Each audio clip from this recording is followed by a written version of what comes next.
Hello friends, मैं शालिनी एक बार फिर से स्वागत करती हूँ आप सभी का अपने चैनल रोजगार विद शालिनी में। आप सभी लोग अपनी प्रिपरेशन तो कर रहे हैं, लेकिन उसमें कुछ केवीएस में प्रोग्राम्स चलाए गए हैं। जो कुछ प्रोग्राम्स है वह पीआरटी लेवल के लिए हैं और कुछ प्रोग्राम्स जो हैं वो हायर लेवल के लिए हैं। तो आप लोग बहुत ही ज़्यादा कंफ्यूज हो रहे हैं और उसमें आपको एग्जामिनर्स जो इंटरव्यूअर्स हैं वो भी आपको कंफ्यूज कर सकते हैं। कुछ प्रोग्राम्स के नेम देंगे और आपसे पूछेंगे कि बताइए ये 1st से 5th तक के लिए है या फिर अपर क्लासेस के लिए है। तो मैं यहाँ पे आप लोगों के लिए कुछ प्रोग्राम्स लेके आई हूँ, ठीक है। हो सकता है मैंने इसके बारे में आप लोगों को पहले वीडियोस में बताए हूँ, लेकिन मैंने यहाँ पे कंक्लूड कर दिया है कि प्राइमरी लेवल के लिए कौन कौन से प्रोग्राम्स चलाए गए हैं और सेकेंडरी लेवल के प्रोग्राम्स को मैं बाद में आपको बता दूंगी, ठीक है। तो चलिए हम लोग देखते हैं प्राइमरी लेवल पे कौन कौन से प्रोग्राम्स को चलाया गया है। तो फर्स्ट प्रोग्राम है आनंदवार, ठीक है।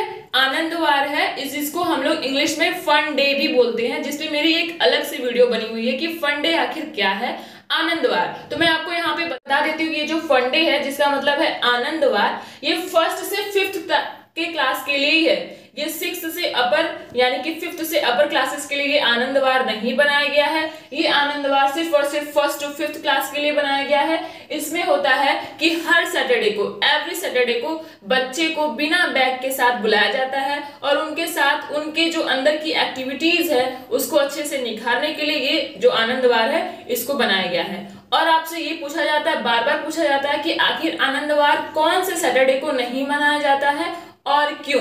तो आनंदवार 2nd सैटरडे को नहीं मनाया जाता है क्योंकि हम लोग का स्कूल उस दिन ऑफ रहता है, ठीक है। तो ये रहा हमारा पहला पॉइंट, ये 1st से 5th तक के लिए ही प्रोग्राम है, आप लोग इस पे ध्यान दीजिएगा। अगर आपसे बोला जाए क्या क्लास 6 में या फिर क्लास 8th में आनंदवार सेलिब्रेट किया जाता है, तो जी नहीं, बिल्कुल नहीं। आनंदवार सिर्फ और सिर्फ क्लास 5th तक के ही बच्चों के लिए है।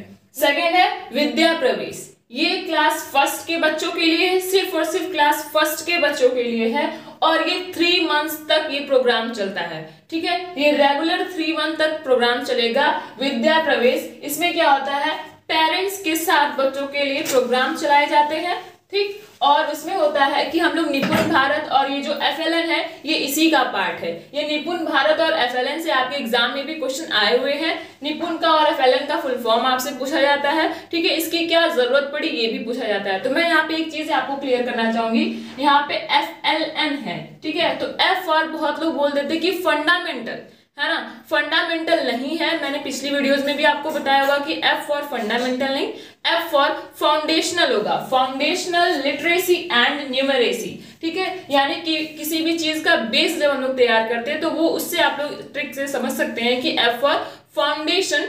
तो ये रहा हमारा सेकंड प्रोग्राम जो कि क्लास 1st के बच्चों के लिए है, ठीक है। तो आपसे बोला जाए क्या विद्या प्रवेश जो है वो 2nd के बच्चों के लिए भी होता है क्या, तो जी नहीं, ये सिर्फ और सिर्फ क्लास 1st के बच्चों के लिए है। मैं बोल रही हूँ, आप लोग चाहे तो इसका नोट्स बना सकते हैं, ठीक है। यहाँ से चाहे तो स्क्रीनशॉट ले सकते हैं, ठीक है, क्योंकि ये बहुत ही इंपॉर्टेंट प्रोग्राम्स है जो आपके एग्जाम में, आपके इंटरव्यू में पूछे जा सकते हैं। थर्ड है बैक टू बेसिक्स, है ना। बैक टू बेसिक्स का मतलब है कि 1st to 8th तक, है ना, 1st to 8th तक ही मैंने इसलिए इसमें यहाँ पे पीआरटी के इसमें इंक्लूड कर दिया है क्योंकि यहाँ पे 1st से 8th तक बोला गया। तो अब 1st को हम लोग प्राइमरी से बाहर तो नहीं कर सकते ना, इसलिए मैंने यहाँ पे इसको इंक्लूड कर दिया है बैक टू बेसिक्स। इसमें क्या होता है कि हमारी जो एनसीईआरटी की बुक्स होती हैं class 1st to class 8th, इसमें जो भी चीजें होती हैं, जो भी क्वालिटी ऑफ एजुकेशन होता है उसको हम लोग इनहेंस करने की कोशिश करते हैं, उसको और ज्यादा अच्छे से निखारने की कोशिश करते हैं, ठीक है। तो आपसे ये पूछा जाएगा कि जो बैक टू बेसिक्स प्रोग्राम है ये क्या पीआरटी लेवल के लिए है या फिर अपर क्लासेस के लिए है। तो आप ये बोलेंगे कि ये पीआरटी और अपर दोनों के लिए है।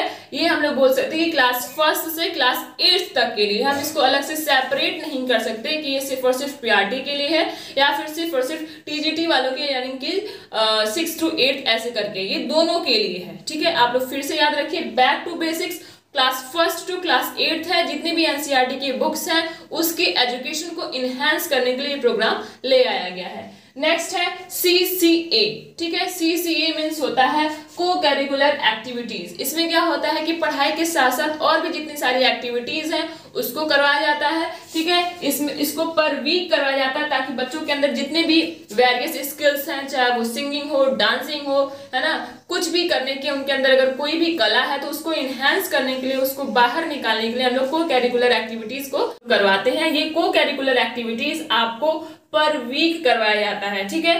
किस लिए करवाया था, आपसे पूछा जाएगा कि ये सीसीए प्रोग्राम क्यों लाया गया। तो बच्चों के अंदर जो भी वेरियस स्किल्स होती हैं उसको निखारने के लिए, उसको बाहर ले आने के लिए, उसमें अंदर और भी जागरूकता ले आने के लिए हम लोगों ने सीसीए प्रोग्राम्स को चलाया है, केवीएस ने चलाया है।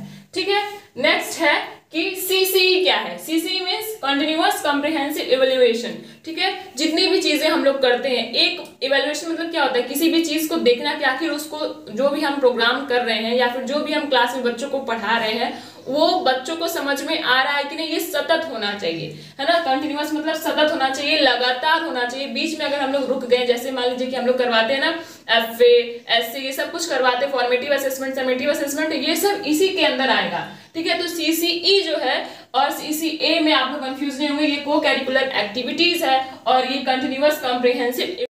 यहाँ पे नेक्स्ट है ग्रैंड पेरेंट्स डे। ये एक बहुत ही ज्यादा स्पेशल डे होता है जो कि 15 दिसंबर को सेलिब्रेट किया जाता है। अब 15 दिसंबर को ही क्यों रखा गया, क्योंकि आप नाम से देखिए ये ग्रैंड पेरेंट्स डे है। अगर ग्रैंड पेरेंट्स को हम लोग धूप में बुलाते हैं, हो सकता है उनकी तबीयत खराब हो जाए, है ना, हो सकता है कुछ भी चीज हो जाए, तो हम लोग 15 दिसंबर को रखते हैं क्योंकि ये मौसम ठंडा होता है, उन लोगों के लिए सुटेबल होता है। और यहाँ पे क्या होता है कि ग्रैंड पेरेंट्स, अब चाहे वो पैटर्नल पेरेंट्स हो, दादा दादी हो, या फिर मैटरनल हो, नाना नानी हो, उन लोगों को बुला के ये मीटिंग करवाई जाती है, ये डे को सेलिब्रेट किया जाता है। अब क्योंकि वो ग्रैंड है, बड़े हैं, है ना, और उनके अंदर नॉलेज एक्स्ट्रा होती है, बहुत ही ज्यादा नॉलेज होती है, तो उनसे अपनी बातों को करना और उनकी बातों को सीखने के लिए ही ये डे को सेलिब्रेट किया जाता है। ठीक है, तो ये है कुछ प्रोग्राम्स जो कि आपको पीआरटी लेवल पे पूछे जा सकते हैं। ठीक है, मैं फिर से बताऊंगी, ये जो बैक टू बेसिक्स है ये क्लास 1 से 8 तक के लिए है। ठीक है, तो अब ये है 6 प्रोग्राम, आप लोग इसको जरूर प्रिपेयर करिएगा क्योंकि ये आपके एग्जाम में पूछे जाते हैं। ठीक है, तो अगर ये सीरीज आपको अच्छी लगी हो, मेरी मेहनत आपको पसंद आती हो, तो मेरे चैनल को लाइक एंड सब्सक्राइब करिए और अगर आपने नोटिफिकेशन बेल को ऑन नहीं किया तो प्लीज नोटिफिकेशन बेल को ऑल कर लीजिए। Thank you.